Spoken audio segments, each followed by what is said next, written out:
দীর্ঘকাল পর আবার ওই রাজবাড়ী বাজার কেন্দ্রীয় জামে মসজিদে রব্বুল আলামিন আমাদেরকে মিলিত হওয়ার তৌফিক দান করলেন, আলহামদুলিল্লাহ। রাজবাড়ী যদিও এখন আসা হয় অনেক কম, বহু মাস পর পর হঠাৎ অতিথি পাখির মতো এক দুইবার শুধু একটু উকি দেওয়া হয়। যেমন সারা রাত সফর করে করে ফজরের পর আজকে এসে উপস্থিত হলাম, নামাজ শেষ হতে দেরি, আবার রাজবাড়ি ছাড়তে দেরি হবে না। কিন্তু এত মাস পর পর আসলেও একটা জিনিসই শুধু মনে পড়ে যখন রাজবাড়ির এরিয়ার মধ্যে ঢুকি, যে আল্লাহ রাসূল সাল্লাল্লাহু আলাইহি সাল্লাম কেন আনসারী সাহাবীদেরকে এত ভালোবাসতেন এবং আনসারীরা তাকে কেন এত ভালোবাসত।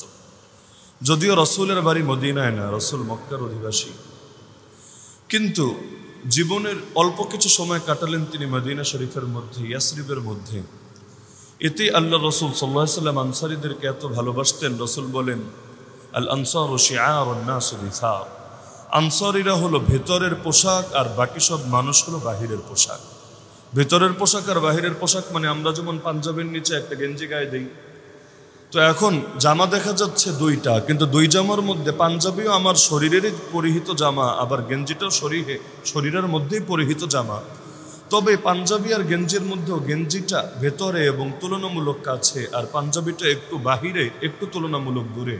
আল্লাহ রাসূল সাল্লাল্লাহু আলাইহি সাল্লাম এভাবে তুলনা দিচ্ছেন আনসারীদেরকে, এবং তিনি দোয়া করছেন 3 প্রজন্মের জন্য, আল্লাহুম্মা আরহামিল আনসার ওয়া আবনা আল আনসার ওয়া আবনা আবনাইল আনসার। হে আল্লাহ, আনসারীদের রহম করেন। হে আল্লাহ, আনসারীদের পরবর্তী প্রজন্ম যারা আসবে তাদের সন্তানরা, তাদের উপর রহম বর্ষণ করেন। হে আল্লাহ, তাদের পরবর্তী প্রজন্ম যারা আসবে তাদের উপরও আপনি স্পেশাল রহমত বর্ষণ করেন। তো 3 প্রজন্মের জন্য রাসূলুল্লাহ সাল্লাল্লাহু আলাইহি সাল্লাম দোয়া করে দিলেন। এবং এই আনসারী এবং মুহাজিরদের সম্মিলিত প্রচেষ্টার মাধ্যমে জমিনের বুকে ইসলাম জিন্দা হয়েছিল। আজও পর্যন্ত যদি জমিনের মুসলমানরা এই হিজরত এবং নুসরতের এই সুন্নাহকে জিন্দা রাখে, যেমন এই পৃথিবীর জমিনে আধুনিক যুগেও সাক্ষী, আরব থেকে কিছু মুজাহিদিন হিজরত করেছিল আর স্থানীয় আনসাররাও তাদেরকে সাহায্য করেছিল। আল্লাহ তাআলা আধুনিক যুগেও কুফরি পরাশক্তিগুলোর মেরুদণ্ড ভেঙে আল্লাহর জমিন, আল্লাহর দ্বীনকে নতুনভাবে জিন্দা করেছিল। তো সব লাইনে ইনশাআল্লাহ যতদিন পর্যন্ত দ্বীনের জন্য মহাব্বত, মান আহাব্বা লিল্লাহি ওয়া আবগাদা লিল্লাহ ওয়া আ'তা লিল্লাহি ওয়া মানা'a লিল্লাহ ফাকাদ ইসতাকমালাল ঈমান, যতদিন পর্যন্ত মানুষ আল্লাহর জন্য মহব্বত করতে জানবে এবং আল্লাহর জন্যই ঘৃণা পোষণ করতে শিখবে, অর্থাৎ কারো প্রতি ভালোবাসা থাকলেও হবে সেটা আল্লাহর জন্য, আর কারো প্রতি বিদ্বেষ থাকলেও সেটা হবে একমাত্র আল্লাহর জন্য। বাপের প্রতিও বিদ্বেষ হতে পারে যদি সেই বাপ চলে যায় আল্লাহর বিরুদ্ধে। আমার বাপও যদি শিরিকের পক্ষে হয়, আমার বাপও যদি বেদাতের পক্ষে হয়, আমার বাপও যদি ভণ্ডামের পক্ষে হয়, সেই বাপের সঙ্গেও শত্রুতা থাকবে আল্লাহর জন্য। আর অচেনা অজানা একটা লোক যদি দ্বীনের সৈনিক হয়, আল্লাহ তাআলার দ্বীনের একজন সহযোগী হয়, তার প্রতিও মহব্বত থাকবে একমাত্র আল্লাহর জন্য। তো খুতবার মধ্যে কোরআন মাজিদের সূরা শুরা আয়াত নম্বর 13, তো এই সূরা শুরার 13 এবং 14 নম্বর আয়াতের আলোকে আজকে মৌলিক কয়েকটা বার্তা আরজ করব ইনশাআল্লাহ। ওয়া মা তাওফীকি ইল্লা বিল্লাহ। আজকের দিনটা কয়েকটা কারণেই তো স্মৃতিময়। আমরা তো কারাগারে বন্দী হয়েছিলাম এই মে মাসের 5 তারিখ, আপনাদের এই মসজিদ থেকেই, সাবেক মসজিদ আর তারাবির নামাজ 22 রমাদান দিবগত রাতে 26 নম্বর তারাবি পড়িয়ে শেষ করে যখন মোটামুটি সকলে অপেক্ষায় আছে 27 রাতের জন্য, যে আর মাত্র 4 দিন হলেই কোরআন মাজিদের খতম হবে, নামাজ পড়ে বাসায় গেলাম। বাসা থেকে নিয়ে গেল 10 মিনিটের কথা বলে, তবে 10 মিনিট শেষ হতে নতুন আর এক রমাদান চলে আসলো।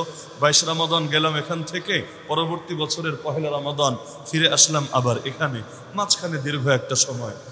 যদিও যখন তুলে নিয়ে গিয়েছিল তখন অনেক মানুষের কত ধরনের মন্তব্য ছিল, কেউ তো এমনটা মন্তব্য করছিল উচিত শিক্ষা হয়েছে, কথাবার্তা বেশি বললে পরিণতি এমনই হয়ে থাকে।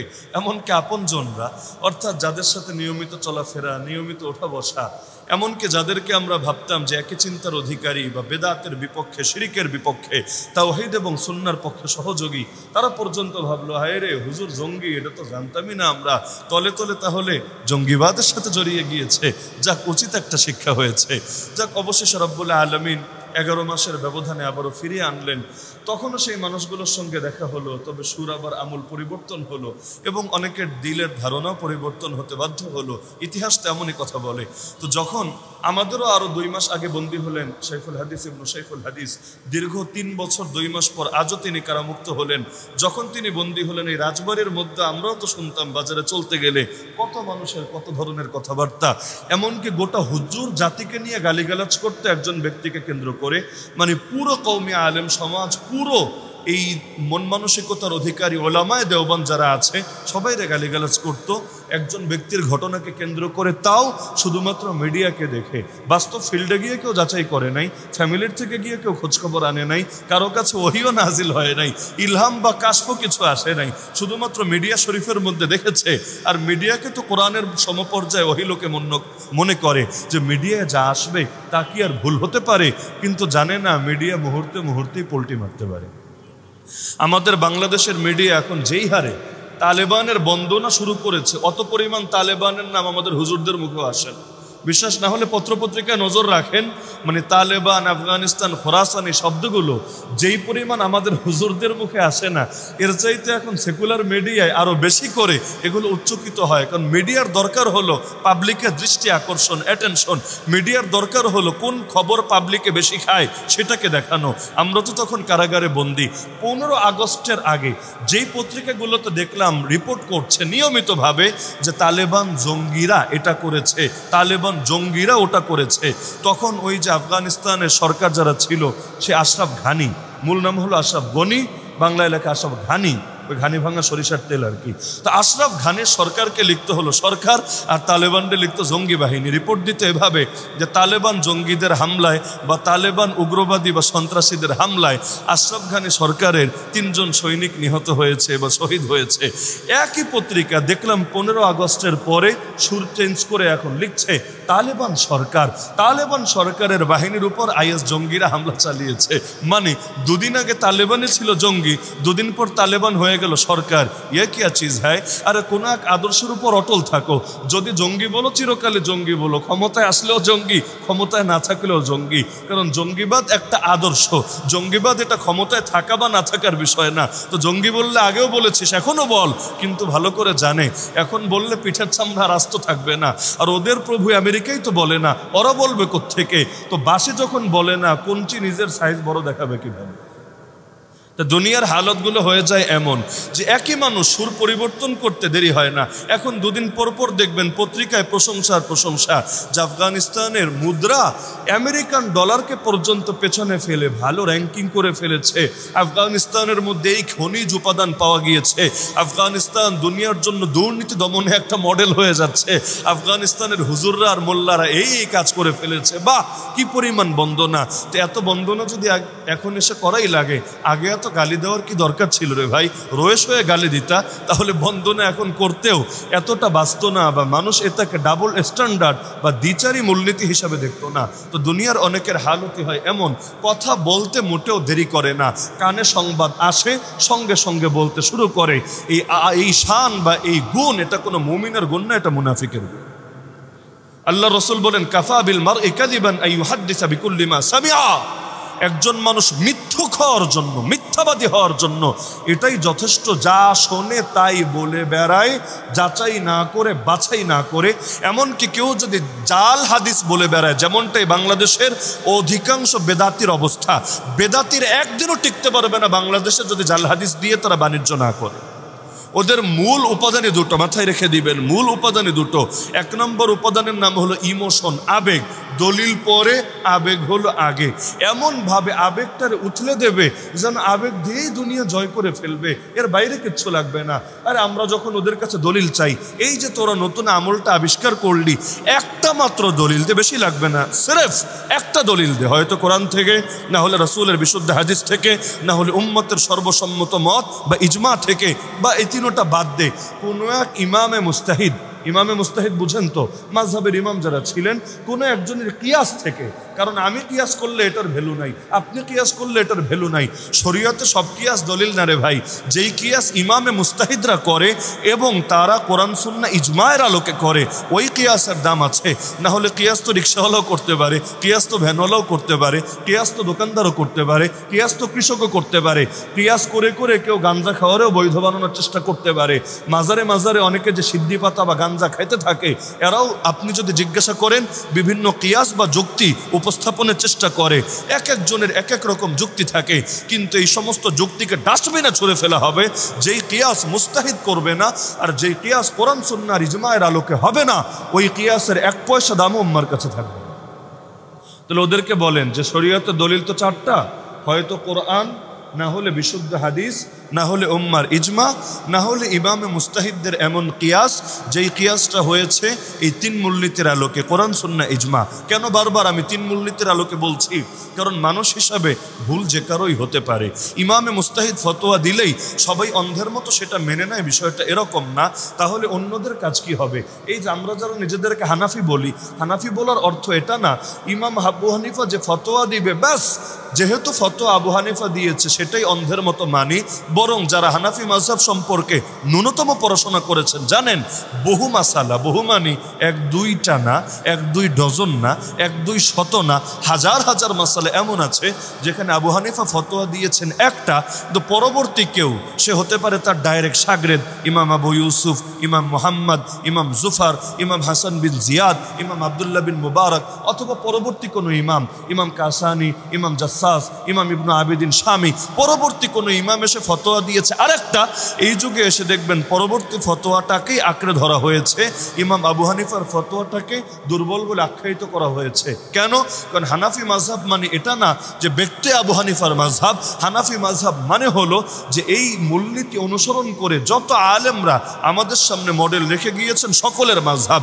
একজন ব্যক্তির দিকে নিসবত করা হয়েছে, তিনি একজন বড় হুজুর বা প্রধানতম ব্যক্তি, এই নিসবতে। কিন্তু এর মানে এটা না যে এর মধ্যে তিনি শুধু একাই আছেন। যেমন মাঝে মধ্যে পত্রপত্রিকায় লিখবে শেখ হাসিনা সরকার বা খালেদা জিয়া সরকার, এর মানে কি যে সরকারের মধ্যে একজনই মানুষ আছে আর কোনো মানুষ নাই? এক ব্যক্তি দিয়ে সরকার হয় নাকি? আরে ভাই, এক ব্যক্তি দিয়ে সরকার হয়। এই দলের মধ্যে আরো হাজার হাজার মানুষ নাই, শত শত মানুষ নাই, আছে এক ব্যক্তির নাম। কেন বলে? কারণ ব্যক্তি প্রধান বা তিনি সভাপতি, এই বিবেচনার তার দিকে নিসবত করে। তা হানাফি মাযহাব এর মানে এটা না যে একমাত্র আবু হানিফা যা ফতোয়া দিবে হুবহু সেটাই মাযহাব হয়ে গিয়েছে। তাহলে অন্য মুফতিদের কাজ কি? সবাইরে তো ব্রাশ ফায়ার দিয়ে কবরে পাঠিয়ে দেওয়া দরকার ছিল না, বরং একজন ব্যক্তির দিকে নিসবত। কিন্তু আদর্শ একজন ব্যক্তির না, আদর্শ হলো হাজার হাজার না লক্ষ লক্ষ আলেমের। না হলে আজকের যুগে যে আধুনিক জিনিস বের হচ্ছে, আধুনিক জিনিস বুঝেন, এমন জিনিস যেগুলোর অস্তিত্ব আবু হানিফা দূরের কথা 200 বছর আগেও ছিল না। তথ্য প্রযুক্তির উন্নতির কারণে কত এমন ব্যাপার ঘটছে যেগুলো আবু হানিফা কল্পনাও করে নাই। এই যে আমাদের ব্যাংকিং সেক্টর, এই যে আধুনিক অর্থনীতি, এই যে শেয়ার মার্কেট, এই যে এমনকি যে আসমানে আপনারা বিমান দিয়ে ওড়েন, এগুলো আবু হানিফার জামানায় কল্পনা করা সম্ভব ছিল না। তো এগুলোর ফতোয়া আমরা দেই কিভাবে? কবরে আমরা মেসেজ পাঠাই যে হুজুর আবু হানিফা সাহেব আমাদেরকে একটু জবাব দিয়ে দেন, বিমানে উঠলে নামাজ কিভাবে পড়বো, 8 ঘন্টা সফরে যাচ্ছি, নামাজ কিভাবে পড়বো? নামাজ তো পড়া লাগবে, নাকি নামাজ কাজা করব? নামাজ পড়বো তো, কিভাবে পড়বো? আপনি ফতোয়া দেন। উনি কি কবর থেকে আমাকে রিপ্লাই পাঠানো সম্ভব না? তাহলে ফতোয়া দেই কিভাবে? কারণ আমরা একটা উসুল ফলো করি। হানাফি মাযহাব মানে ব্যক্তির ফতোয়া না, হানাফি মাযহাব মানে একটা উসুল, একটা মূলনীতি।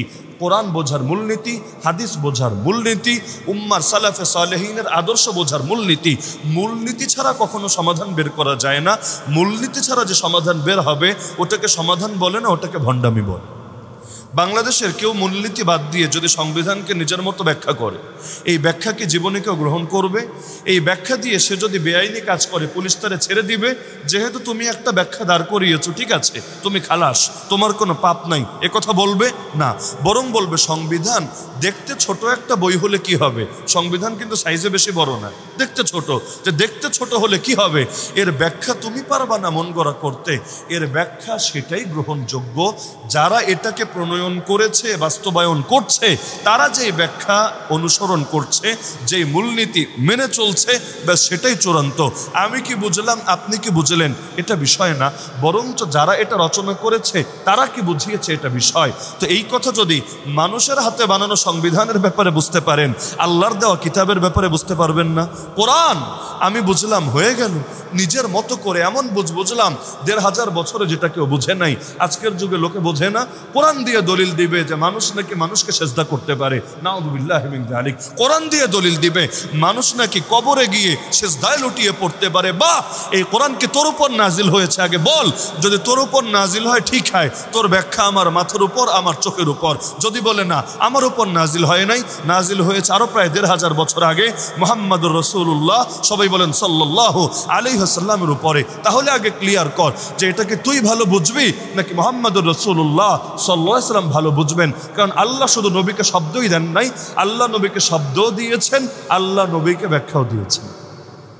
আল্লাহ শুধু কোরআনে শব্দ নাজিলের দায়িত্ব নেন নাই, খুলেন সূরা কিয়ামা, স্পষ্ট জানিয়ে দিচ্ছেন যে যেমনি ভাবে আমি আল্লাহ কোরআন নাজিল করব, লা তুহাররিক বিহি লিসানাকা লিতা'জালা বি, ইন্না আলাইনা জামআহু ওয়া কুরআনা ফাইযা ক্বরানাহু ফাত্তাবি' কুরআনা সুম্মা ইন্না আলাইনা বায়ানা। এই কোরআন নাজিল করে আপনার সিনার মধ্যে জমা করে দেওয়ার দায়িত্ব আমি আল্লাহর, এই কোরআনের ব্যাখ্যা করে দেওয়ার দায়িত্ব আমি আল্লাহর। তাহলে কোরআনের ব্যাখ্যাকারী কে? কোরআনের শব্দ নাজিলকারী কে? তো শব্দ নিবেন আল্লাহর থেকে, ব্যাখ্যা করবেন নিজের থেকে, তাহলে নিজেরে কি আল্লাহ মনে হতে শুরু করে দিয়েছেন? অদ্ভুত ব্যাপার স্যাপার। না হলে যদি বলে কোরআনে শব্দ দিয়েছেন আল্লাহ, ব্যাখ্যাও দিয়েছেন আল্লাহ, তাহলে যেই ব্যাখ্যা আল্লাহর ব্যাখ্যার বিপরীত হবে, যেই ব্যাখ্যা রাসূলুল্লাহর ব্যাখ্যার বিপরীত হবে, ওই ব্যাখ্যাকে ধরে ডাস্টবিনে ছুঁড়ে ফেলতে হবে। না হলে কালেমা পড়েছি তো তোর নামে না রে, কালেমা পড়েছি তোর বড় হুজুরের নামে না, কালেমা পড়েছি আল্লাহর নামে আর রসুলের নামে। লা ইলাহা ইল্লাল্লাহ তাওহীদ, মুহাম্মাদুর রাসূলুল্লাহ সুন্নাহ। ব্যাস, কালেমার মধ্যে অংশই দুইটা, একটার নাম তাওহীদ আর একটার নাম সুন্নাহ। সুতরাং যেটা আল্লাহ বলেননি, যেটা রাসূল বলেননি, প্লাস করেননি, প্লাস পৌঁছাননি, প্লাস সমর্থনও দেননি, সেটাকে যদি আমি মানি, আমার মুখে আর কালেমা শোভা পায় না। কাদিয়ানি যদি কালেমা পড়ে, এটাকে ভণ্ডামি বলবেন না? বলবেন না যে মুখ দিয়ে বলবি লা ইলাহা ইল্লাল্লাহ মুহাম্মাদুর রাসূলুল্লাহ, আর বাস্তবে মানবি গোলাম আহমদ কাদিয়ানি আইদান রাসূলুল্লাহ, তাহলে তোর আচরণে আর উচ্চারণে মিলল না। এটারই তো মুনাফিকি বলে, ভেতরে একটা মুখে আর একটা। ভেতরে আছে গোলাম আহমদ কাদিয়ানি, সেও রাসূলুল্লাহ, আর মুখ দিয়ে বলবে মুহাম্মাদুর রাসূলুল্লাহ, এটার নামই তো মুনাফিকি। ভেতর আর মুখ তো মিলতে হবে। তো ভণ্ডামি করবি কর না, দুনিয়ায় ভণ্ডের তো অভাব নাই, কিন্তু ভণ্ডামি করবি একজনের আদর্শ মেনে, আর দিন শেষে কালেমা বেচবি আর একজনের, এটা তো মেনে নেওয়া যেতে পারে না। আজকে মসজিদে আসার পথেই দেখেছি এক উগ্রবাদী শিয়া, সে এক জায়গায় লিখেছে মৌলা আলী আল্লাহ, মৌলা আলী আল্লাহ। নাউযুবিল্লাহি মিন যালিক। ঈমান থাকবে? আলী রাদিয়াল্লাহু আনহু জামানায় এই শ্রেণীর এক উগ্রবাদী শিয়া ছিল। যখন আলী রাদিয়াল্লাহু আনহু শহীদ হয়ে গেলেন, তখনও এরা প্রচার করত আলী মরেন নাই, আলী আসমানে গিয়েছেন। যেমনিভাবে ঈসা নবী মরেন নাই, আসমানে গিয়েছেন। অনেকের মতে ইদ্রিস নবীও মরেন নাই, আসমানে গিয়েছেন। তাদের মতে মৌলা আলীও মরেন নাই, আসমানে গিয়েছেন। এবং তারা বলতে যে মেঘের মধ্যে যে গর্জন হয় বা বজ্রপাত হয়, বজ্রপাত বুঝেন তো, ওই লোকে বলে ঠাডা পইরে মারা গিয়েছে। তো এই যে বজ্রপাত বা ঠাডা যেটা আর কি, এটাকে তারা বলতে এটা আলী রাদিয়াল্লাহু আনহু চাবুক, এটা দিয়ে তিনি অপরাধীদেরকে শায়েস্তা করেন। আর মেঘের যে গর্জন, এটা হলো আলী রাদিয়াল্লাহু আনহুর ঘোড়ার রেশাধ্বনি। ঘোড়া একটা আওয়াজ করে না, ঘোড়ার যে বিশেষ আওয়াজ, এটা হলো আলী রাদিয়াল্লাহু তাআলা আনহুর সেই ঘোড়ার স্পেশাল আওয়াজ। মানে তারা মেঘের মধ্যে আলীকে দেখতো, বজ্রপাতের মধ্যে আলীকে দেখতো, বৃষ্টির মধ্যেও আলীকে দেখতো, রোদের মধ্যেও আলীকে দেখতো। আজিব এক তামাশায় পরিণত করে ছিল। এখনো অনেকে মনে করে না চাঁদের মধ্যে নাকি অমুকরে দেখা যায়। ভাই মহব্বত করবেন করেন, সেটা ঠিক আছে আপন জায়গায়, তাই বলে একজনকে নিয়ে চাঁদে উঠাইয়া দিবেন আর একজনকে সূর্যতে উঠাইয়া দিবেন, আর এর পক্ষে কোনো অকাট্য প্রমাণও দেখাতে পারবেন না। খালি প্রমাণ এটা শুনেছি, প্রত্যেকেই যদি বলে শুনেছি, তাহলে জিনিসটা কেমন হাস্যকর হবে। অনেক কথাই এমন যেটা সবাই মিলে বলে শুনেছি, কিন্তু এক পয়সা ভিত্তিও নেই সমাজের মধ্যে। আর চাঁদে যদি কাউরে দেখাও যায়, এতে কি এমন হয়েছে? মানুষ যা কল্পনা করে অনেক সময় সেটা সামনে দেখতে থাকে। রাতের বেলা যদি বিদ্যুৎ না থাকে, বাইরে বাইরে বের হন আর সামনে যদি বাসার সামনে গাছ থাকে, কল্পনা করলে গাছের মধ্যে অনেক কিছু দেখতে পাবেন। কখনো দেখবেন বিশাল দৈত্য এসে হাজির হয়েছে গাছের মধ্যে। কেন? গাছের ডাল, গাছের বিভিন্ন পাতা, এটারে মনে হবে চেহারা, আরেকটারে মনে হবে কান, আরেকটারে মনে হবে দাঁত। বা এই যে ট্রেন আছে না, ট্রেন রেল যে চলে, যখন রেল চলে আপনারা কান লাগিয়ে, যদি এক থেকে অভিজ্ঞতা না থাকে চেক দিয়েন, কান লাগিয়ে খেয়াল করবেন যে রেলে কি আওয়াজ দিচ্ছে। যেটা কল্পনা করবেন সেটাই শুনতে পারবেন। এখন আপনি গান কল্পনা করলে গানের কোনো পংক্তি এটাই শুনবেন, কোনো জিকির কল্পনা করলে আপনি সেটাই শুনবেন। পুরোটাই কল্পনার উপর নির্ভরশীল থাকে। অনেকে বলে না কলব জারি হয়ে গিয়েছে, বলে না কলব জারি হয়ে গিয়েছে। কলব জারি হওয়া মানে কি বুঝেন? এটাও মূলত একটা কল্পনা। কি কল্পনা? যে প্রতিটা জিনিস আল্লাহর জিকির করে, এটা কোরআনেরই কথা, এটা রাসূলুল্লাহর হাদিসেরই কথা। তার মানে আসমান বলেন, জমিন বলেন, গ্রহ নক্ষত্র বলেন, এমনকি দুনিয়ার পাথর বলেন, ইট বলেন, জন্তু বলেন, সবাই কার জিকির করে? আল্লাহর জিকির করে। তো যেহেতু প্রতিটা জিনিস, কোরআনের শব্দ হলো প্রতিটা জিনিস, ওয়া ইম মিন শাইইন ইল্লা ইউসাব্বিহু বিহামদিহি ওয়ালাকিন লা তাফকাহুনা তাসবিহাহুম। তা আমার রক্ত একটা জিনিস না? আমার গোশত জিনিস না? আমার কলবটাও জিনিস না? তাহলে কোরআনের আয়াতে এর পক্ষে স্পষ্ট প্রমাণ, আমার কলবও কার জিকির করে, আমার রক্তও কার জিকির করে, আমার গোশতও কার জিকির করে, আমার মাথার চুলও কার জিকির করে, প্রতিটা জিনিস। কিন্তু আল্লাহ ক্লিয়ার করেছেন ওয়ালাকিন লা তাফকাহুনা তাসবিহাহুম, ওদের জিকির, ওদের তাসবিহ তোমরা বুঝতে পারবা না, এই শক্তি তোমাদেরকে দেওয়া হয় নাই। অনেক কিছুই মানুষকে আল্লাহ কম দিয়েছেন। যেমন কবরে যখন আযাব হয়, ফেরেশতা যখন এসে মারতে থাকে, তখন কবরের মানুষ এত জোরে চিৎকার করে যে একমাত্র জিন আর ইনসান ছাড়া আসমানের নিচে জমিনের উপরে সবাই শুনতে থাকে। কিন্তু আমি শুনি না কেন? সবাই যদি শোনে, অনেক সময় দেখা যায় গরু পর্যন্ত বেঁধে রাখা যায় না কোনো কবরের কাছে, মানে ভাগতে শুরু করে দেয়। নাকি দেখেন না জীবনে? অনেকে দেখেছেন, নয়তো কমাস কম শুনেছেন, এটার বহু নজির পাওয়া যায়। তাহলে দেখা যায় যে প্রাণী পর্যন্ত কিছু কিছু কবরকে মাঝে মধ্যে ভয় করতে থাকে। তাহলে আমি শুনি না কিসের জন্য? আমার কান কি প্রাণীর চাইতে দুর্বল হয়ে গেছে? আমার চোখ কি তার চাইতে অধম হয়ে গেছে? না, বরঞ্চ রব্বুল আলামিন আমাদের পরীক্ষা করার জন্য যেহেতু পাঠিয়েছেন দুনিয়ার বুকে, এগুলো যদি শুনি আমরা সমাজেই থাকতে পারবো না, ভয়ে সমাজ ছেড়ে জঙ্গলে চলে যাব। এখনো তো আমাদের হালত এমন। আরে রব্বুল আলামিনের অনুগ্রহ আছে বলে আমরা সমাজে চলতে পারি। আমরা প্রত্যেকে এই পরিমাণ পাপে পাপী, পাপের যদি দুর্গন্ধ থাকতো এই মানুষেরাই লাথি মেরে আমাদেরকে বের করে দিত। পাপের যদি দুর্গন্ধ থাকতো আমার ফ্যামিলির লোকেরই অতিষ্ঠ হয়ে আমাকে ঘর ছেড়ে চলে যেতে বলতো।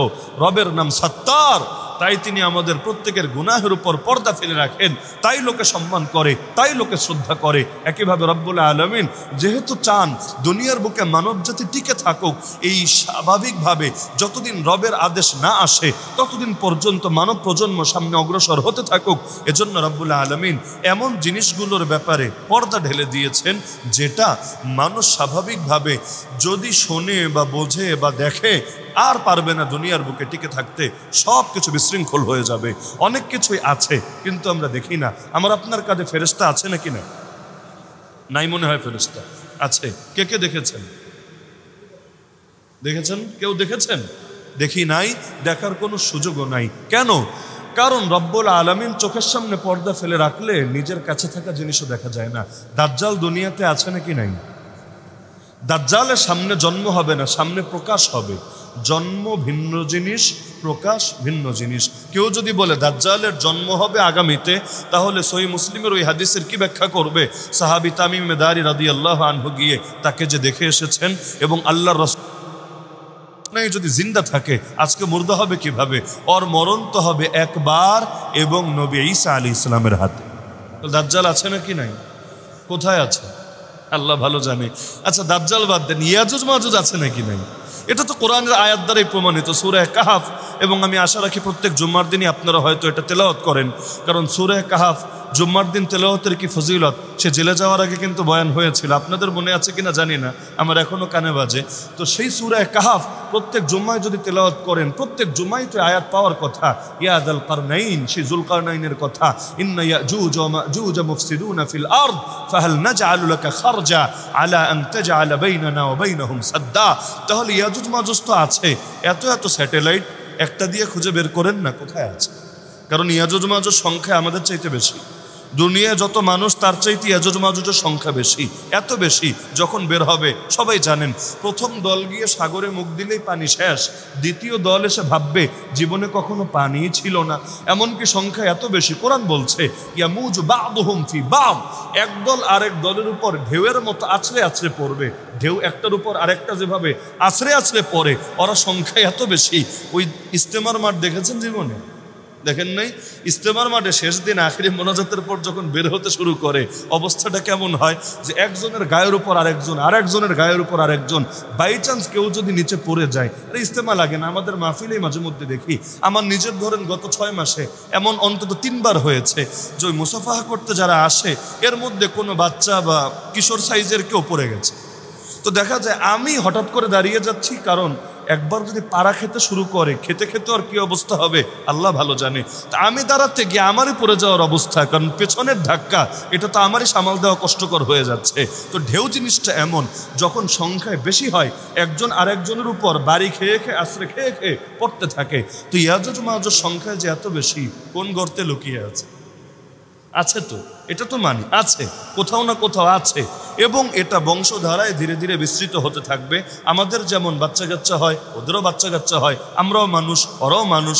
ইয়াজুজ মাজুজ নবী নূহ আলাইহিস সালামের বংশধর, কারণ নূহ আলাইহিস সালামের পরে তার বংশ ছাড়া দুনিয়াতে একটা মানুষও ছিল না, সবাই তারই বংশধর। তো ইয়াজুজ মাজুজ তো আছে, আমাদের মতো মানুষই বটে, খালি একটু উগ্র, একটু বর্বর, একটু নৃশংস, তো ব্যাস। কিন্তু কই আছে একমাত্র আল্লাহ ভালো জানে।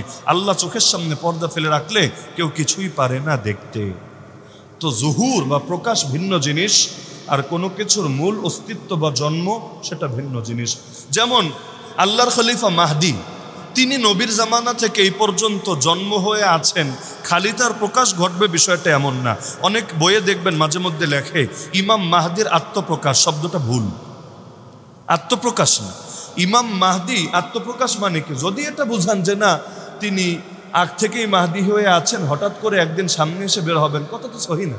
তিনি আগ থেকে মাহদি হয়ে না, বরঞ্চ একে তো তার জন্ম হবে নির্দিষ্ট একটা সময়ে এবং আল্লাহ রসুলের বংশেই বটে, আবার জন্ম থেকেই তিনি অটো মাহদি হবেন এমন না, বাচ্চাকাল থেকে, শৈশব থেকে, কৈশোর থেকে, তারুণ্য থেকেই তিনি মাহদি হবেন এমন না। মাহদি হলো একটা লকব, মাহদি নাম না।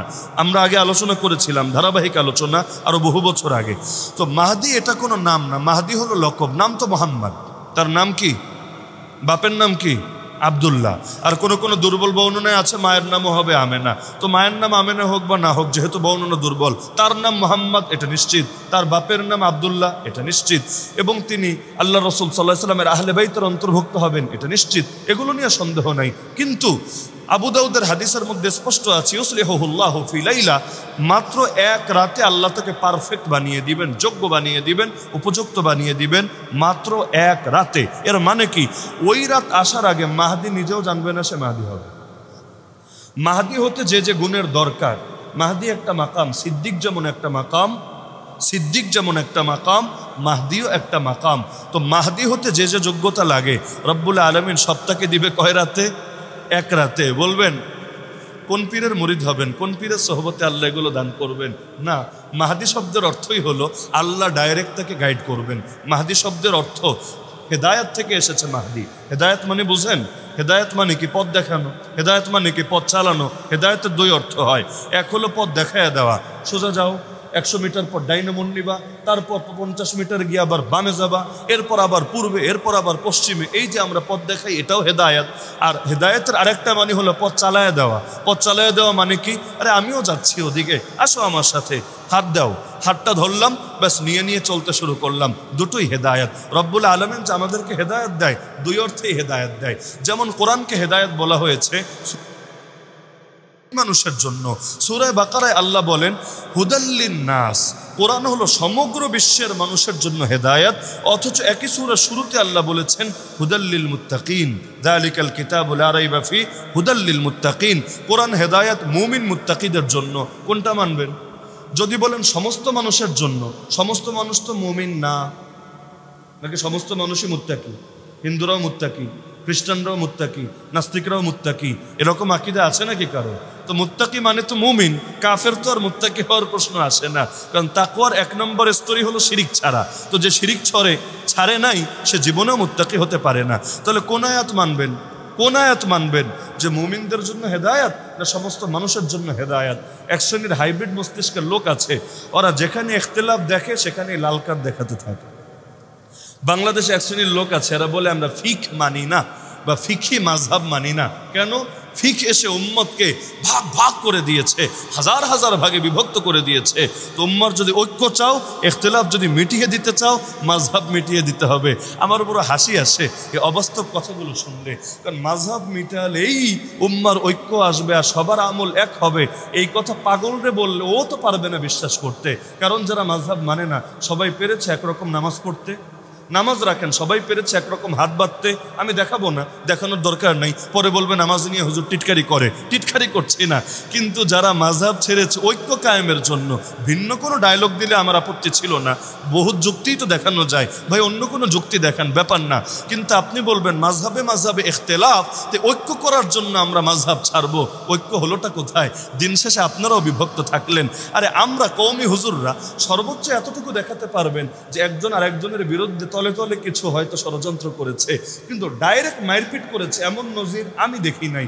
কিন্তু আমাদের ওই ভাইয়েরা 2 দিন পর পর ফাইটও করে, একদল আরেক দলের গাড়ি ভেঙে দেয়, গিয়ে মারতে মারতে রক্তাক্ত করে দেয়। বাংলাদেশের মধ্যে বেদাতি গোষ্ঠী আর আমাদের এই ভাইয়েরা যারা মাযহাব মিটিয়ে ভেবেছে ঐক্য কায়েম করে উল্টে ফেলবে, যে হারে মারপিট করে, একজন আরেকজনকে যে হারে গালিগালাজ করে, একটা আরেকটার জাহান্নামের টিকিট ধরায় দেয়, বেদাতি বলে, এই বলে, সেই বলে। তাহলে আমি মাঝে মধ্যে অবাক হই, আসলে ঐক্যটা হলো কোথায়? আগে কেউ অনুসরণ করতো আবু হানিফার, কেউ করতো শাফিঈর, কেউ করতো মালিকের, কেউ করতো আহমদের রাহমাতুল্লাহি আলাইহিম আজমাইন। আর এখন কেউ করে অমুক শায়েখের, কেউ করে তমুক শায়েখের, কেউ করে আবার আরেক শায়েখের। যে যে শায়েখরে মানে একেবারে পূজার স্তরে নিয়ে চলে। আমার শায়েখ কোনো ভুল করতে পারবে না, শায়েখ যা বলবে এটাই সহি, আর অন্যজন যা বলবে সব জয়ীফ আর জয়ীফ। তা আমার শায়েখের সব কথা মানতে হবেই হবে, আর অন্য শায়েখের সব কথা ছাড়তে হবেই হবে। এগুলো হয় না? তারা যেই পরিমাণ একজন আর একজনের বিরুদ্ধে ফতোয়া দেয়, কখনো খারেজি, কখনো এই জি সেই জি, বিভিন্ন ফতোয়াবাজি করে, অত পরিমাণ গালিগালাজ তো বাংলাদেশে অন্য কোনো গোষ্ঠী করে বলে আমার জানা নেই। এগুলো হয় নাকি হয় না? তো ঐক্য আসলো কোত্থেকে? আপনি আগে এই জিনিসটা বুঝেন, নবীর হাদিসের মধ্যে যদি ইখতিলাফ থাকে, ওই ইখতিলাফ মিটানোর অধিকার আপনাকে কে দিয়েছে? পয়েন্টটাকে বুঝেন যে ইখতিলাফ যে হচ্ছে, যদি বলেন দলিল ছাড়া, মানে এক মতে দলিল আছে আর এক মতে দলিল নাই, যার দলিল নাই ওরে প্রয়োজনে পিটান, কারণ ভণ্ডামি করছে, ইসলামের মধ্যে নতুন দলাদলি সৃষ্টি করছে। আর যদি দেখেন যে উভয়ে দলিল দিচ্ছে এবং সহি দলিল, ওই বেদাতিদের মতো বানোয়ার দলিল না, সহি দলিল দিচ্ছে উভয় দল, তাহলে একটাকে ধরতে গিয়ে আর একটার বিরুদ্ধে অবস্থান নেওয়ার মানে বোঝেন? অবস্থান নেওয়ার মানে নবীর বিরুদ্ধে অবস্থান নেওয়া। কারণ নামাজের অনেক মাসালা এমন আছে, আল্লাহ নবী কখনো এমন করেছেন, কখনো অমন করেছেন, দুটোই সহি। কখনো এমন করেছেন, কখনো অমন করেছেন। এটাকে ইলমি পরিভাষায় বলে তানাউউস সুন্নাহ। কি বলে?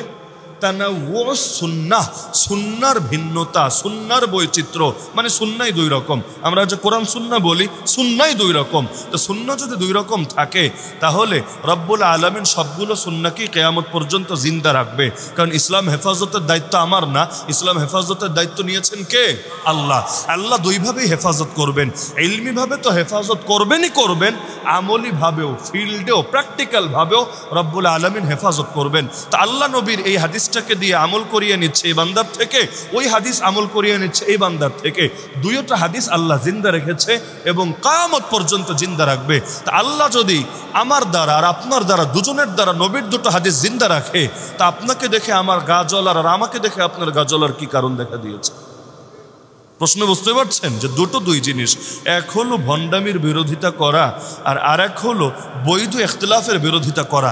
আমি 100% দায়িত্ববোধের সাথে বলছি, ইখতিলাফ দেখেই কেউ যদি ফিকহি মাযহাব ছাড়ার পক্ষে দলিল বানাতে চায়, সে হাদিসও মানতে পারবে না, 2 দিন পর সে আহলে কোরআন হবে। কেন জানেন?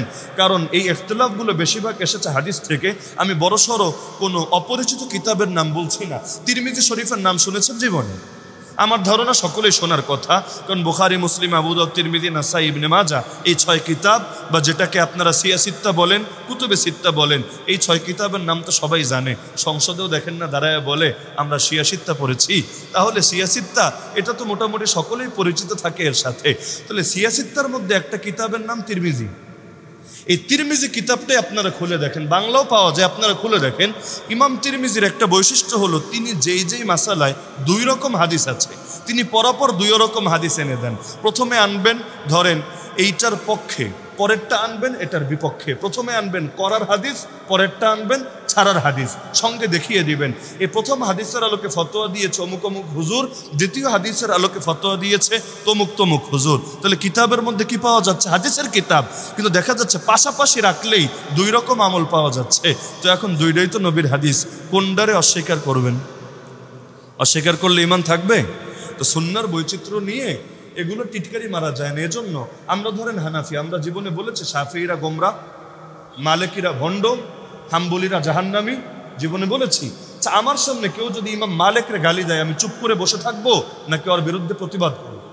আমার সামনে কেউ যদি ইমাম আহমদ বিন হাম্বলকে টিটকারি মারে, আমি কি বসে বসে আঙ্গুল চুষবো না চর মেরে আর দাঁত কয়েকটা ফেলে দিব? কিসের জন্য? কারণ সকলেই উম্মার ইমাম, সকলেই আমাদের শ্রদ্ধার পাত্র, সকলেই আমাদের মাথার তাজ। কথা তো এটাই। বলবেন তাহলে অমুক অন্যদের বিরোধিতা করেন কেন? এরা তো কখনো হানাফিরটা মানে, কখনো শাফিঈরটা মানে, কখনো হাম্বলিরটা মানে।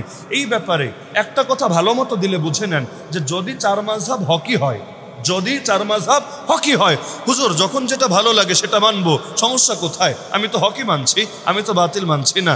আর দুনিয়ার লাইনে আবার এই ডায়লগ দিবে না, হুজুর রাজনৈতিক দল যদি সবই হয়, আমি 1 মাস বিএনপি করি, 2 মাস আওয়ামী লীগ করি, 3 মাস জামাত করি, 4 মাস জাসদ করি, ব্যাস 1 বছরের মধ্যে সবার ছক্কা মাইরা হক আদায় করি, এরপর চরমনাইতে ঢুকি, তারপর জমিয়াতে যোগ দেই, এরপর বাকি আরো যত দল আছে সবগুলোর হক আদায় করি। এইরকম কথা, গাজাখড়ি কথা দুনিয়ার লাইনে কেউ বলে না। তবে ধর্মের বিষয় আসলে বুঝতেই চায় না। বলে হুজুর আমি হানাফি, শাফি, মালিক, হাম্বলি সব মিলায়া জগা খিচুড়ি পাকায়া একসঙ্গে রান্না করি না, সমস্যা কি আছে? খিচুড়ি খেতে কি আপনাদের ভালো লাগে না? আমরাও সব মিলায় খিচুড়ি রান্না করি, আপনাদের সমস্যা কোথায়? এই টাইপের যুক্তি দেয় না? দেয়। খুব ভালো করে বোঝেন একটা বিষয়, 4 মাযহাব হক বুঝলাম, এবং কোনো মাযহাবকে আমরা ভণ্ড বলি না, গোমরা বলি না, বাতিল বলি না, হ্যাঁ একমত, কোনো সমস্যা না। কিন্তু আপনি যে এক মাসালায় এই মত নিবেন, আর এক মাসালায় আর এক মত নিবেন, এক এক সময় বাইং মাসের মতো এক এক দিকে ছোটাছুটি করবেন, কিসের ভিত্তিতে? ভিত্তিটা আগে ক্লিয়ার করেন, ভিত্তিটা আগে ক্লিয়ার করেন। ভিত্তি হতে পারে 2টা। ভিত্তি কয়টা হতে পারে? 2টা। 1 নম্বর ভিত্তি হলো হুজুর আল্লাহ রাব্বুল আলামিন আমাকে এই পরিমাণে ইলম দান করেছেন যে 4 মাযহাবের দলিল বোঝার মতো যোগ্যতা আমার আছে, এবং দলিলগুলোকে পাল্লায় মাপার মতো যোগ্যতা আমার আছে, যে আমি মেপে মেপে সব মাসালায় দেখতে পারি আবু হানিফার কি কি দলিল, শাফির কি কি দলিল, মালিকের কি কি দলিল, আহমদের কি কি দলিল, সবগুলো মেপে। সব দলিল তো আর এক স্তরের হবে না, কোনো একটা তুলনামূলক শক্তিশালী হবে, স্বাভাবিক কথা, ভুল না কোনোটা, কিন্তু তুলনামূলক শক্তিশালী আর তুলনামূলক দুর্বল তো বোঝেন। যেমন মানুষ আমরা সবাই, কেউ আমরা এখানে অমানুষ না, মানুষ, কিন্তু মানুষের মধ্যে সবাইকে একরকম শক্তিশালী? শক্তিতে ভিন্নতা আছে কিনা? তো দলিল 4 জনই দিল, বুঝলাম। 4 দলিল কি একই লেভেলের হবে নাকি একটু ভিন্নতা থাকবে?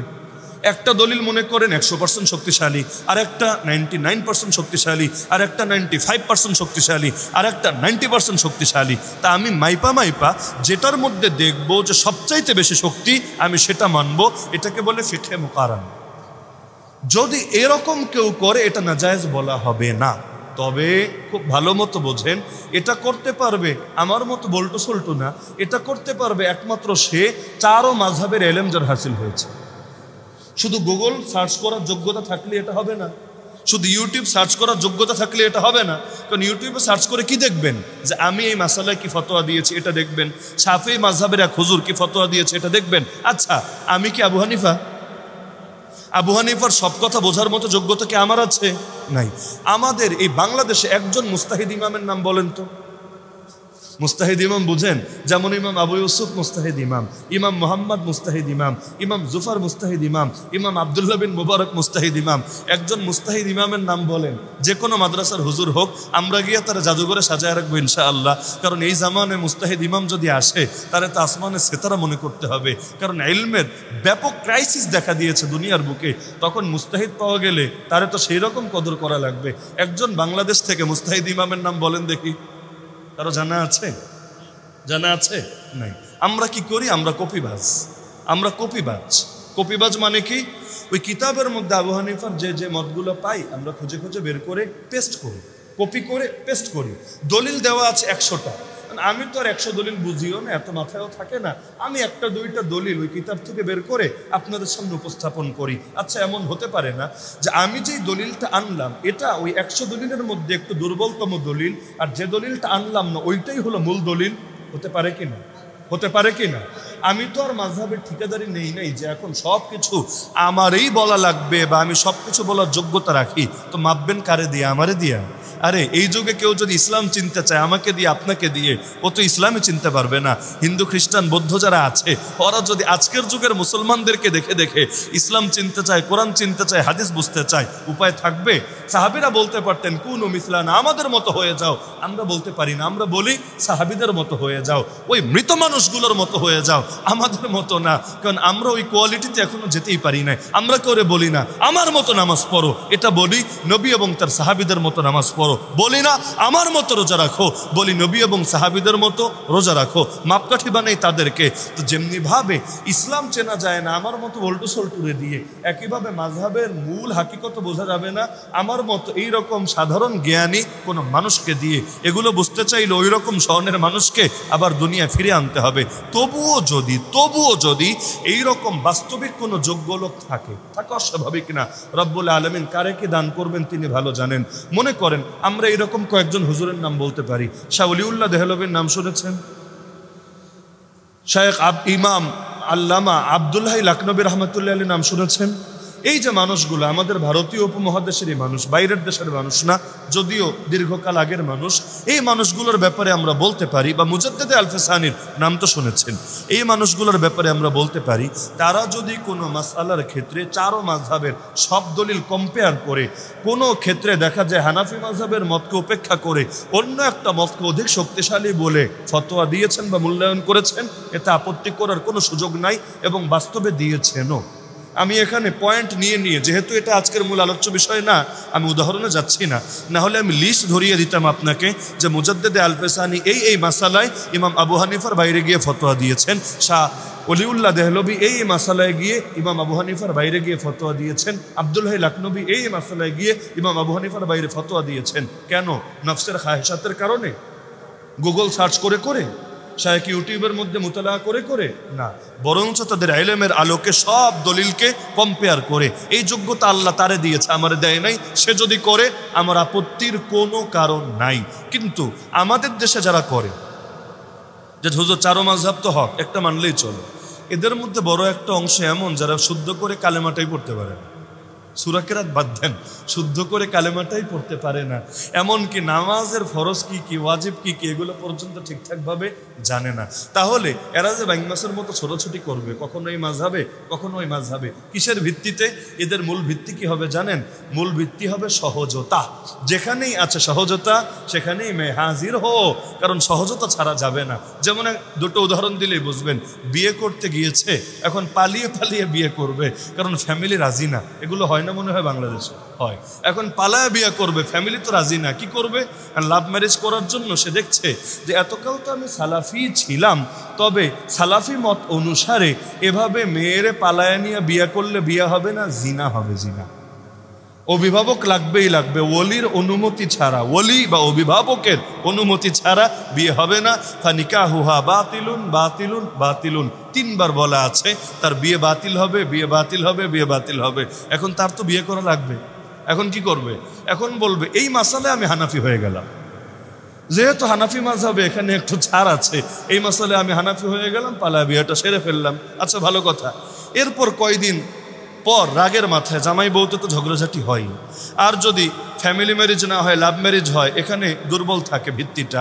কারণ ফ্যামিলির মাধ্যমে বিয়ে হলে অনেক সময় মনোমালিন্য হলেও মুরব্বীরা হস্তক্ষেপ করে আবার মিটমাট করে দেয়। এরকম তো প্রায় সব ফ্যামিলিতেই হয় যে মুরব্বীরা হস্তক্ষেপ করে বড় বড় সমস্যারও সমাধান করে দেয়। আর মুরব্বীদের সেই সাপোর্টটা, শেল্টারটা যদি না থাকে, এমনিই কিন্তু অবস্থানটা দুর্বল থাকে। এটা হলো ওই কচু পাতার পানির মতো, যে কোনো সময় গড়িয়ে পড়তে পারে। 2 দিন পর রাগের মাথায় 3 তালাক দিয়ে দিয়েছে। তা হানাফি মাযহাবে তালাক 3টা দিলে কয়টা হবে? 3টাই তো হবে।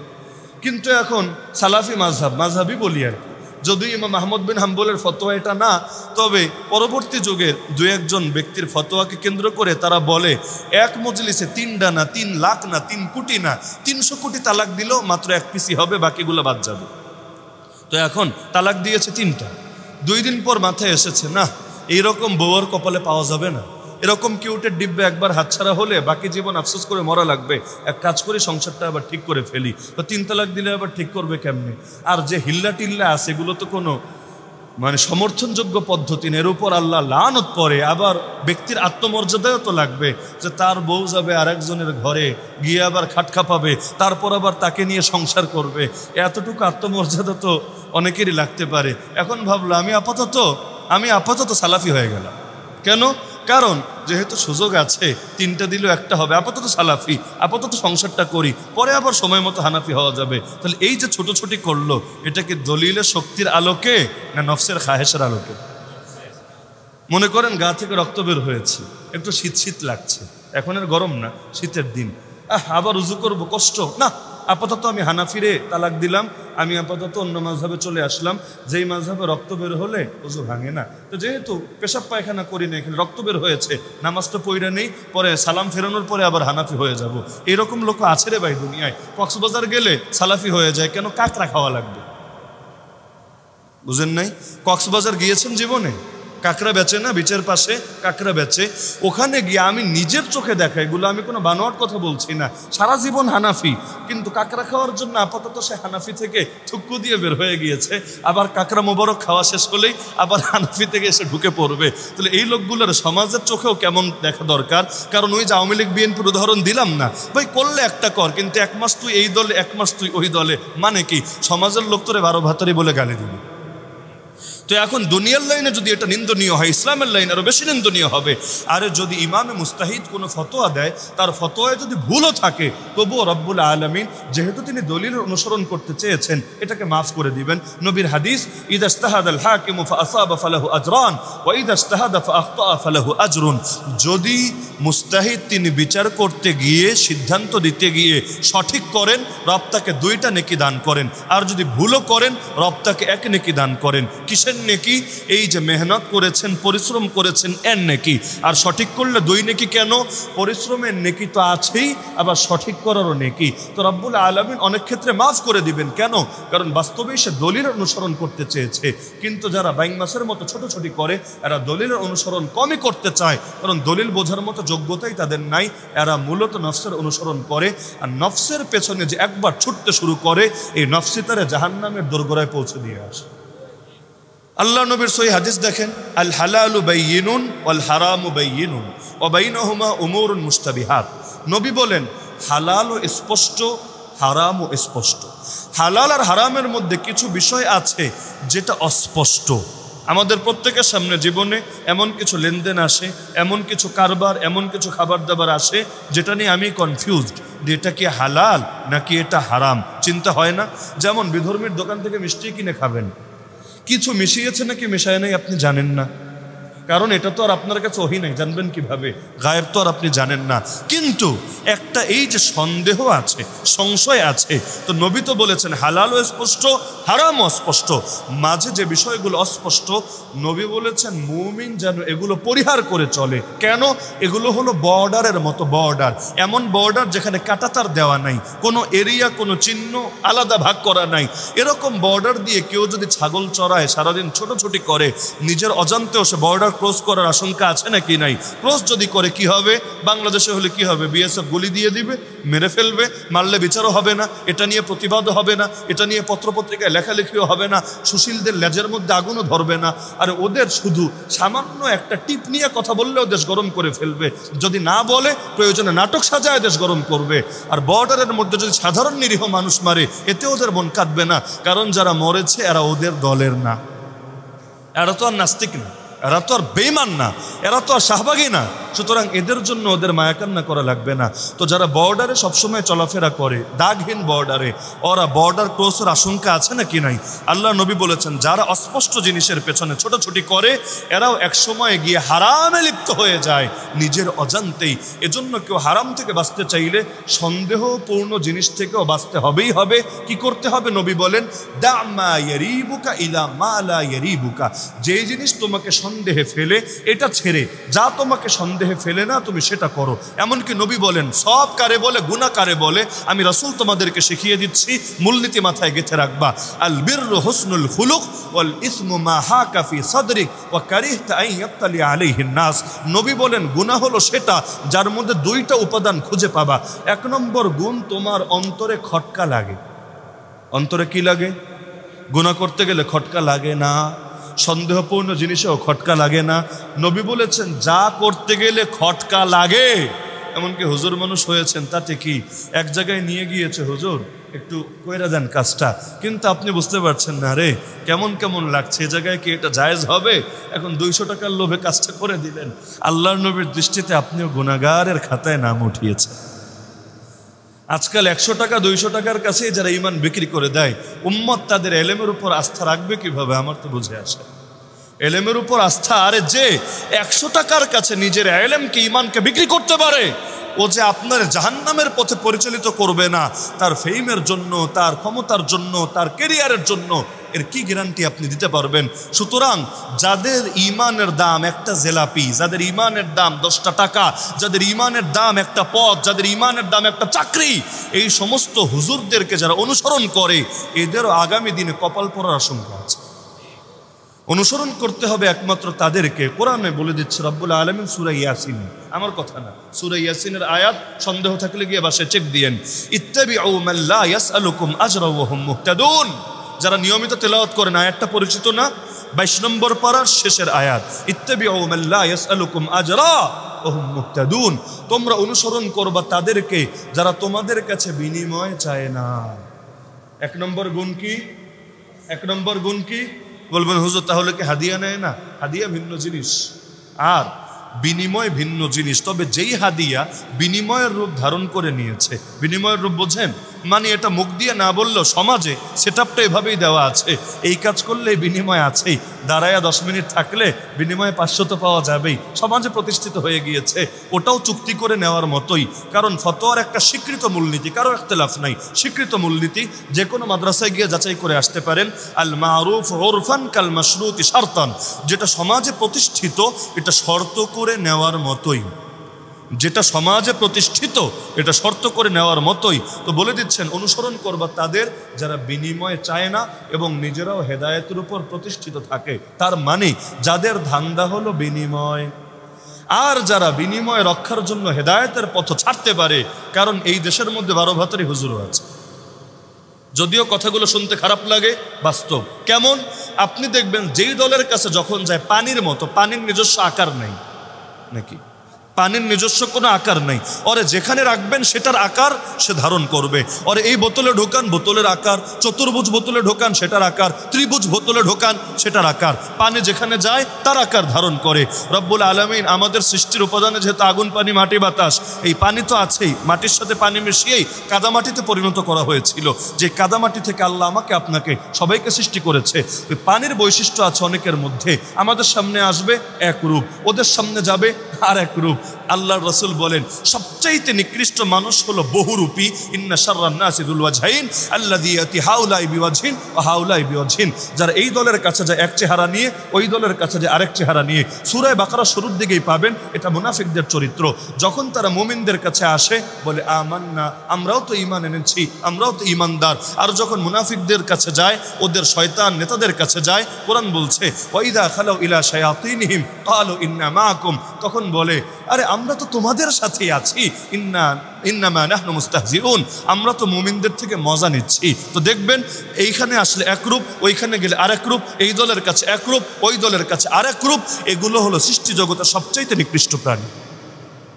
এমনকি চগলখোর জান্নাতে যাওয়া দূরের কথা, জান্নাতের ঘ্রাণও পাবে না।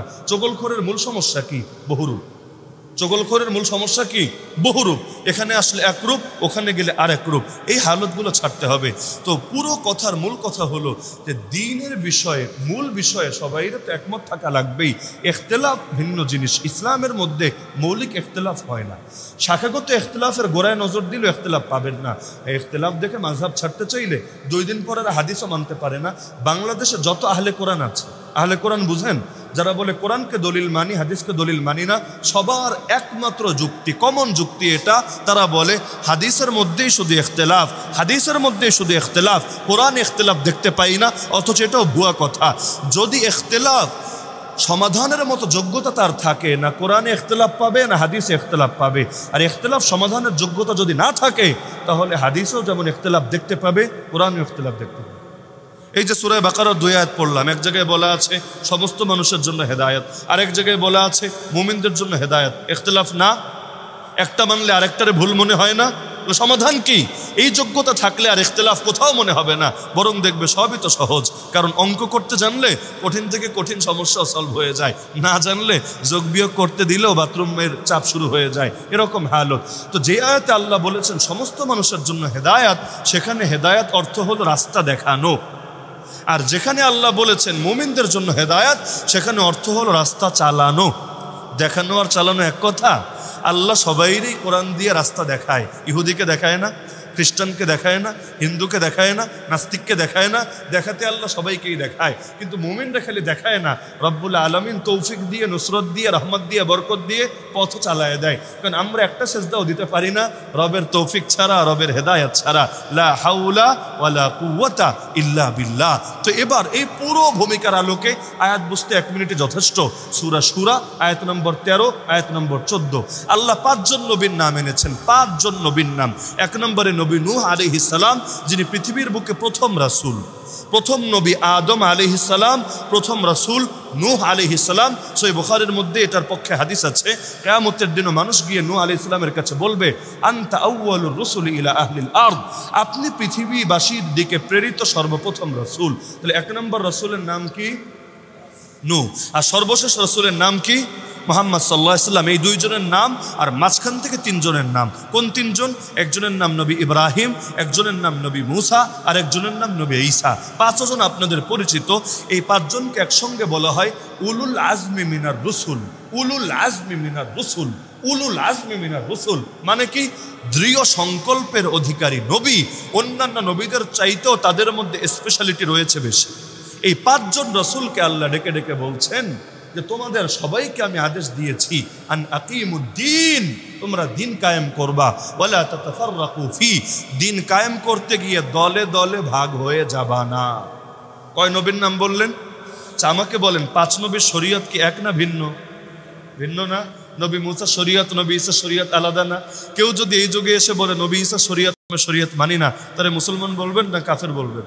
নিঃসন্দেহে কাফের বলবেন। তাহলে 5 নবীর শরীয়ত ভিন্ন, কিন্তু আল্লাহ সব নবীর এক আদেশ দিচ্ছেন, দিন কায়েম করো। আর আল্লাহ বলে দিচ্ছেন ভাগ ভাগ হয়েও না, দল দল হয়েও না। মানেটা কি?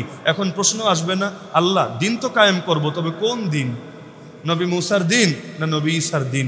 নবী ইব্রাহিমের দিন নাকি নবী নূহের দিন নাকি নবী মুহাম্মদ সাল্লাল্লাহু আলাইহি সাল্লামের দিন? প্রশ্ন আসবে না? এই আয়াত যারা বোঝে না, ওই ব্যাককলরাই প্রশ্ন করে, হুজুর দিন কায়েমের কথা যে বলেন, ইসলাম কায়েমের কথা বলেন, কোন ইসলাম কায়েম করবেন? ওয়াহাবি ইসলাম না সুন্নি ইসলাম? মাযহাবি ইসলাম না লামাযহাবি ইসলাম? কওমি ইসলাম না আলিয়া ইসলাম? তবলিগি ইসলাম না সুফি ইসলাম? বাঙালি ইসলাম না মার্কিন ইসলাম? এই টাইপের প্রশ্ন করে। আরে পাগল, ইসলাম তো ইসলামই। ইসলামে আবার ভার্সন আছে নাকি? লিবারেল ইসলাম, মডারেট ইসলাম, আবার ফান্ডামেন্টালিস্ট ইসলাম। এগুলো তো কাফেরদের শেখানো বলি। ইসলাম তো ইসলামই। ইসলামের মূলে আদম নবী থেকে শুরু করে আমার রাসূল পর্যন্ত কোনো যুগে কোনো ভাগ ছিল না। তো নবীদের মধ্যে যদি ভাগ না থাকে, এই যুগে ভাগ আসবে কোত্থেকে? ইসলামের মূল কথা এক। যেমন আল্লাহ কোরআনে বলেন সব নবীকে একই দাওয়াত দিয়ে পাঠিয়েছি। কি দাওয়াত? উবুদুল্লাহ ওয়াজতানিবুত তাগুত, আল্লাহর ইবাদত ধরো, তাগুতের বন্দনা ছাড়ো। আল্লাহর ইবাদত ধরো, তাগুতের বন্দনা ছাড়ো। এটাই হলো কালেমার অর্থ। লা ইলাহা, তাগুত মানি না, ইল্লাল্লাহ, একমাত্র আল্লাহকে মানি। এমন একজন নবীর নাম বলেন যেই নবীর কালেমা এটা ছিল না। তো ইসলাম কায়েম করো মানে লা ইলাহা ইল্লাল্লাহ কায়েম করো। ইসলাম কায়েম মানি তাওহীদ কায়েম করো। ইসলাম কায়েম মানি রবের জমিন, রবের শাসন কায়েম করো। ইসলাম কায়েম মানি ইসলামের মূল শিক্ষা সমাজে প্রতিষ্ঠা করো। আর এর মধ্যে ইখতিলাফ করা তো দূরের কথা, এর মধ্যে কেউ ভিন্ন মত পোষণ করলে সে আর হকপন্থী থাকে না, সে হয়ে যায় জাহান্নামী 72 ফেরকা। তাহলে দিন কায়েমের প্রসঙ্গে আবার দলাদলি কিছু? দিন কায়েমের ক্ষেত্রে একজন আর একজনের সহযোগী হবে না কোন দুঃখে? আরে আপনি, বুঝলাম আপনার সাথে আমার ইখতিলাফ আছে, কি নিয়ে? আল্লাহ কয়জন এটা নিয়ে? নামাজ 5 ওয়াক্ত না 10 ওয়াক্ত এটা নিয়ে, কিবলা আমাদের কাবা না মসজিদে আকসা এটা নিয়ে, কোরআন 30 পারা না 32 পারা এটা নিয়ে না। আপনার সাথে আমার ইখতিলাফ একেবারে শাখাগত বিষয় নয়। কি নিয়ে রে ভাই, কি নিয়ে রে ভাই? শাখাগত, একেবারেই শাখাগত, একেবারেই শাখাগত। এখন শাখাগত ইখতিলাফকে মূল বানিয়ে যদি উম্মার মধ্যে ঐক্য করতে না পারেন, তাহলে আল্লাহ রসুলের নাম মুখে কিভাবে আনেন? আল্লাহ রসুল তো মৌলিক বিষয়ে ইহুদিদের সঙ্গে পর্যন্ত ঐক্য করে দেখিয়েছে। রাজনৈতিক ঐক্য মদিনা সনদের মাধ্যমে ইহুদিদের সঙ্গেও করেন নাই। ইহুদিদের 3 গোত্র, বনু নজির, বনু কুরাইজা, বনু কাইনুকা, মদিনার অধিবাসী ছিল না। আল্লাহ নবী রাজনীতিকে স্ট্রং করার জন্য সেই ইহুদিদেরকে পর্যন্ত এক প্ল্যাটফর্মে আনেন নাই, এনেছেন। তো নবী যদি মূল বিষয়, এবং কোরআন বলছে কুল ইয়া আহলাল কিতাব তাআলাউ ইলা কালিমাতিন সাওয়াইন বাইনানা ওয়া বাইনাকুম আল্লা না'বুদা ইল্লাল্লাহ ওয়া লা নুশরিকা বিহি শাইআ ওয়া লা ইয়াত্তাখিযা বা'দুনা বা'দান আরবাবাম মিন দুনিল্লাহ। হে আহলে কিতাব, আমারে মানো বা না মানো, অন্তত যেই বিষয়ে আমরা আর তোমরা একমত, এতটুকুতে একমত হয়ে যাও। কি সেটা? এক আল্লাহ ছাড়া কাউকে রব মানবো না, মানুষ মানুষের পূজা দেবে না, কেউ কাউকে রব বানাবে না, আর আল্লাহর সঙ্গে কোনো কিছুকে কখনোই শিরিক করবো না। ব্যাস, তো দ্বীনের মূল কথা তো এটা। তো আমাদের মধ্যে যত ইখতিলাফ আছে খুঁজলে দেখবেন ঘুরে ফিরে যেইলাও সেই করি শাখাগত ইখতিলাফ। তো শাখাগত ইখতিলাফ থাক, এটা আলেমরা বুঝবে, ইলমের আলোকে সমাধান করবে। সাধারণ মানুষের নাক গলানোর দরকার নেই, কারণ আলেম ইখতিলাফ করলে দলিল দিয়ে করবে। সাধারণ মানুষের এখানে কি ঠেকা পড়েছে? হ্যাঁ, বাতিল বাতিলই। ওই কাদিয়ানীদের সঙ্গে ইখতিলাফ এই ক্যাটাগরিতে না, বেদাতিদের সঙ্গে ইখতিলাফ এই ক্যাটাগরিতে না। হক বাতিলের ইখতিলাফ ভিন্ন জিনিস, আর হকের মধ্যেই এক এক ফুলের এক এক ঘ্রাণ, এটা ভিন্ন জিনিস। কিন্তু যেই দিনের দাওয়াত আমি দিচ্ছি, একই দিনের দাওয়াতটা আপনিও দিচ্ছেন, সেই লা ইলাহা ইল্লাল্লাহ, সেই মুহাম্মদুর রাসূলুল্লাহ, সেই তাওহীদ, সেই রিসালাত, সেই আখিরাত। তাহলে দিন কায়েমে ঐক্যবদ্ধ হতে হবে না? আরে হওয়া লাগবে কি না? 33 কোটি দেবতায় বিশ্বাসী যারা, তারা ঐক্যবদ্ধ হতে পেরেছে রামরাজ্য কায়েম করবে বলে। এক রবে বিশ্বাসী যারা, তারা আজও পারল না ঐক্যবদ্ধ হতে আল্লাহর জমিন, আল্লাহর দিন কায়েম করবে বলে। ইখতিলাফকেই বানিয়ে ফেলেছে, মতের ভিন্নতাকে বানিয়ে ফেলেছে মনের ভিন্নতা। আরে যেই পরিমাণ শক্তি তোমরা ব্যয় করো হকপন্থীদেরকে দমানোর জন্য, এর 1000 ভাগের 1 ভাগ শক্তি যদি ব্যয় করতা নাস্তিক্যবাদী অপশক্তি, সেকুলার অপশক্তি, উগ্র হিন্দুত্ববাদী অপশক্তিকে দমন করার জন্য, তাহলে শাহজালালের বাংলায় আজকে নয়া গৌর গোবিন্দদের পদধ্বনি শোনা লাগতো না।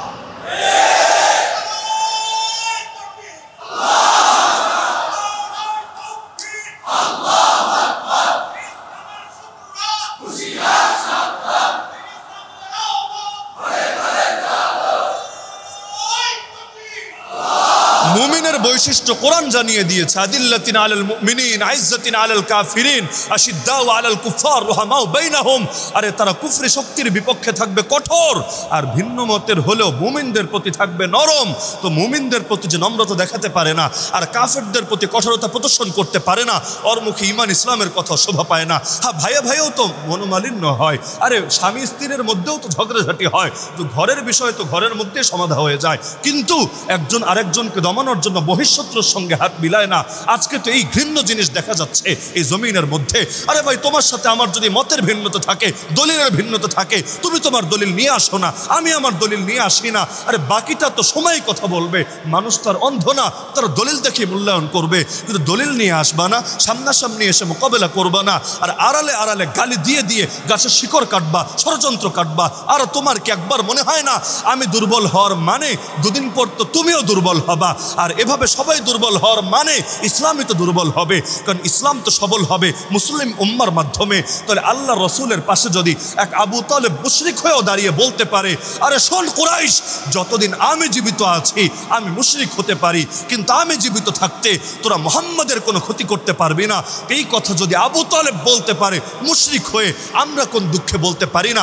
আল্লাহ নবীর সহি হাদিস, মুসলমানের ভাই নিজেও তার ভাইয়ের ওপর জুলুম করে না, তাকে জালেমের হাতে তুলেও দেয় না, আর সে বিপদে পড়লে তার সাহায্য ছেড়েও দেয় না। 3 হক নবী বলে দিচ্ছেন যে ভাইয়ের হক 3টা, লা ইয়াজলিমুহু, নিজেও জুলুম করবে না, ওয়ালা ইউসলিমুহু, তাকে জালেমের হাতে তুলেও দিবে না, ওয়ালা ইয়াখযুলুহু, বিপদে পড়লে তার সাহায্যও ছেড়ে দেবে না। সাহায্য ছাড়লে কি হবে? অন্য সহি হাদিসে আছে, সে নিজে যখন বিপদে পড়ে আল্লাহর কাছে সাহায্যের জন্য হাহাকার করবে, আল্লাহও তাকে সাহায্য করবে না, কারণ হাদিসে স্পষ্ট বলা আছে, আল্লাহু ফি আউনিল আবদ মা কানাল আবদু ফি আউনি আখি।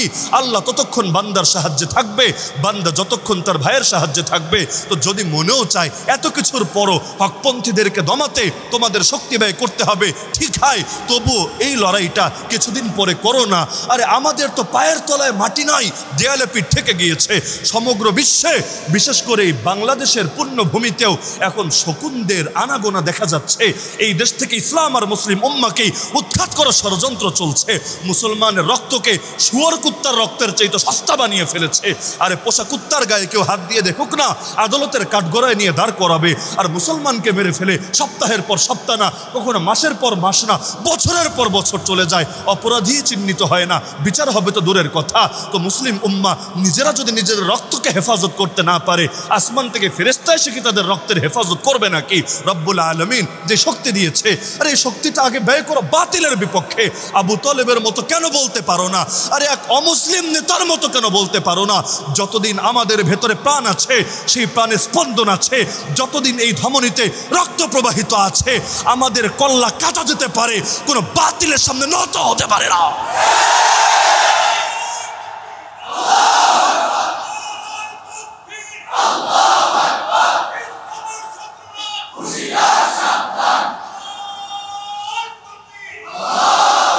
আমরা কি পারি না আমাদের সকলের পাওয়ারগুলোকে ইসলাম বিরোধী অপশক্তির বিরুদ্ধে ব্যয় করতে? আমরা কি পারি না নিজেদের ইখতিলাফগুলোকে নিজেদের মধ্যে রেখে বাতিলের বিরুদ্ধে সীসা ঢালা প্রাচীরের মতো হয়ে যেতে? আজকে যদি ঐক্যবদ্ধ না হই, ঐক্যবদ্ধ হব কবে? কবরস্থান হয়ে যাওয়ার পরে? আরে দুনিয়ার বুকে আজকে যদি মুসলমান না জাগতে পারে, ফিলিস্তিনের সেই প্রখ্যাত আলেম শেখ মাহমুদ হাসানাত একদিন 10 সেকেন্ডের মধ্যে খুতবা সেরে ফেলেছেন। কিভাবে? স্টেজে উঠেছেন, মিম্বারে দাঁড়িয়েছেন, দাঁড়িয়ে শুধু হামদ সানা পড়ার পরে একটা বাক্য বলেছেন যে ফিলিস্তিনের হাজার হাজার শহীদের রক্ত, হাজার হাজার মাজলুমের কান্না যাদেরকে জাগাতে পারে না, আমি এক আলেমের বক্তব্য তাদেরকে জাগাতে পারবে না। আর এই বাস্তবতা যাদের ঘুম ভাঙাতে পারে না, তাদেরকে যতই বয়ান দেন না কেন, ওদের আলস্য আর উদাসীনতার ঘুম ভাঙবে না। আজকে যদি না জাগেন, জাগবেনটা কবে? এমন সময় জাগতে চাইবেন যখন জাগার সুযোগ থাকবে না।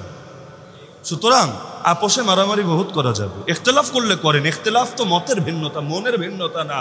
তবে মনগুলোকে এক রাখেন, এই শক্তিগুলোকে বাতিলের বিরুদ্ধে ব্যয় করেন। আপনার কিছু শক্তি আছে, অমুকের কিছু শক্তি আছে, তমুকের কিছু শক্তি আছে, সবগুলোকে মিলিয়ে ফেলেন, পরস্পরে শেষ করে দিয়েন না। না হলে আপনারা তো দেখেছেন পাটের সুতা, এক পল হাতে নেন, টান মারেন, ছিঁড়ে যাবে। কিন্তু এটাকে পাকান পাকান, পাকাতে থাকেন, পাকাতে থাকেন, পাকাতে থাকেন, এক পর্যায়ে এমন মজবুত হবে, বড় বড় জাহাজকে পারের সঙ্গে বেঁধে রাখতে পারবেন অনায়াসে। তো এখন বিচ্ছিন্নভাবে আমরা কেউ পারবো না অপশক্তিকে রুখে দিতে। বাস্তবেই দেখতে শুনতে আমরা অনেক বেশি মনে হতে পারি, কিন্তু ওদের সামনে আমরা বন্যার পানিতে ভেসে যাওয়া খড়কুটোর মতো, কিছুই করতে পারবো না। কিন্তু আসেন না, সবাই মিলে পাকাতে থাকি, পাকাতে থাকি। কি পাকাবেন? ষড়যন্ত্র না, পাকান নিজেদের আল্লাহর দেওয়া শক্তি। এই শক্তি আমানত, মাল যেমন আমানত, সন্তান যেমন আমানত, হায়াত যেমন আমানত, আমাদের এই পাওয়ারগুলো আমানত। রব্বুল আলামিন এই পাওয়ার নিয়ে জিজ্ঞাসা করবে না। এই পাওয়ারগুলোকে আসেন বাতিলের বিরুদ্ধে কাজে লাগাই। প্রয়োজনে যদি এক নাও হতে পারেন, প্রত্যেকে নিজের প্ল্যাটফর্ম থেকে বাতিলের টুটি চেপে ধরার চেষ্টা করেন। এভাবে সবাই মিলে এক মিশন নিয়ে যখন আগাবেন, দুদিন আগে বা পরে বাংলার জমিন ইসলাম জিন্দা হবেই হবে ইনশাআল্লাহ। আমরা দেখে যেতে পারি বা না পারি, দেখে যাওয়ার আলাদা সুবিধা আছে তা না। আমরা দেখে যেতে না পারলে কি হবে? আমরা জামানা সুমাইয়া হব। আরে যাদের রক্তের উপর ইসলামের ভিত্তি দাঁড়াবে, লসের কিছু নাই। ইসলাম জিন্দা হোতা হয় হর কারবালা কে বাদ। সুতরাং আসেন আমরা আমাদের শক্তিগুলোকে এক করি, নিজেদের মধ্যে ব্যয় না করে বাতিলকে আগে সাইজ করি। আগে বাতিল শেষ হোক, এরপর বসে বসে কামড়াকামড়ি কত করতে পারেন ঠান্ডা মাথায় কইরেন, সমস্যা নাই। কিন্তু এখন কামড়াকামড়ি করলে না আপনি থাকবেন না আমি থাকবো, সকলের অস্তিত্বই যাবে নির্মূল হয়ে। মনে থাকবে তো ইনশাআল্লাহ। আল্লাহ তাআলা আমাদের সবাইকে বোঝার তৌফিক দান করুন।